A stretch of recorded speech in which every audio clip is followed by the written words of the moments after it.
Happy holidays, peeps, folks, and what have you. Hope this video finds you well, that you've got plenty of hay, like these fine ponies. I'm happy to be back on deck with another video.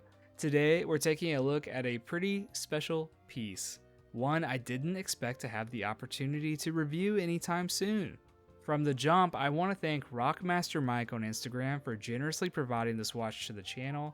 He's got a revolving and muy rad collection, so check him out for sure, and shout out to the rest of the TGN crew as well while we're at it. What we have here is another G-Shock, a square like no other I own, the GBD-200. My first taste of what I'd consider Casio's truly modern G offerings. When I got this piece in, I couldn't help but marvel at the technology on offer here. I'll give a brief rundown on what this watch can do.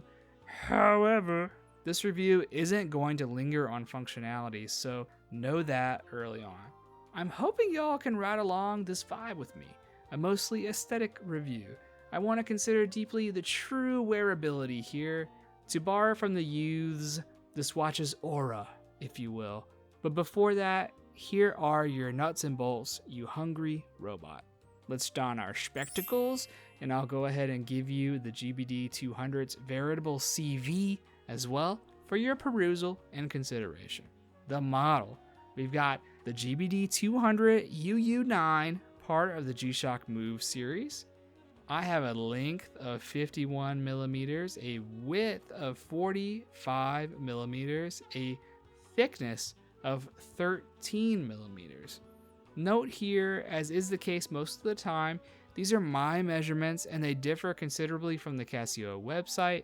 For the length or lug to lug, I'm measuring from the black guard pieces, or whatever you want to call them. And most notably, I think folks might balk a bit at the site's exaggerated 15 millimeter height, what I usually think of as thickness. Rest assured, it's more svelte than that, thankfully. This piece has an accelerometer on board along with Bluetooth smart features, getting notifications from your phone, etc. I won't be doing any of that and won't be wearing it often enough to get consistent fitness related results, but they're there if you want them, homies. I was able to set everything manually pretty quickly without connecting. Let us embrace our inner Luddite and rejoice. Amen. My first blush thoughts when I pulled this out of the box, whoa, so streetwear, so crisp. And after some wear, those are still my primary takeaways with this piece. You don't need to be a hype beast to derive a lot of enjoyment here, but it certainly won't hurt. And if your wardrobe is mostly Neo's hand-me-downs, you'll probably be pleased as punch with it. Maybe it's getting older, but more and more I'm loving the subtler flavors. This warm, yellowy gray with black accents is really hitting for me, I have to admit. And to top it with that extremely legible, tactical memory in pixel or MIP display, chef's makeout session. Mwah. Let's talk about the fit. I know why a lot of peeps are here. You've got a small wrist too, like my 6¼ inch ghostly bird limb, and I'm here to report this piece is likely to suit even the spindliest of spindles. It's extra nice because there are so many adjustment holes on the band. I've still got 3 remaining on a fairly tight fit, and the longer length is offset by a fairly aggressive taper. It doesn't overwhelm, and I'd say the overall impression isn't far off a regular DW5600 or even the GW5000, both of which I wear regularly. While I'm not getting in the weeds with all the capabilities of the tech here, I want to sing the praises of this watch for its display customization options, an underrated feature, even beyond the necessity of it with the fitness tracking. I'd love it if even more basic G-Shocks had some way to rearrange the data points on display. Why can't there be a module for the 5600 with the date to the side, for example, or flipped with the time, etc.? Grub for thought.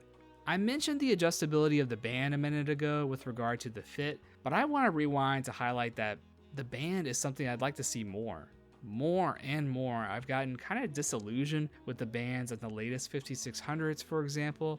They seem to be stiffer, bulky, lacking fine adjustment, and generally pale in comparison to this one, or not to digress too much, the softer band of the GW-5000, which slaps, by the way.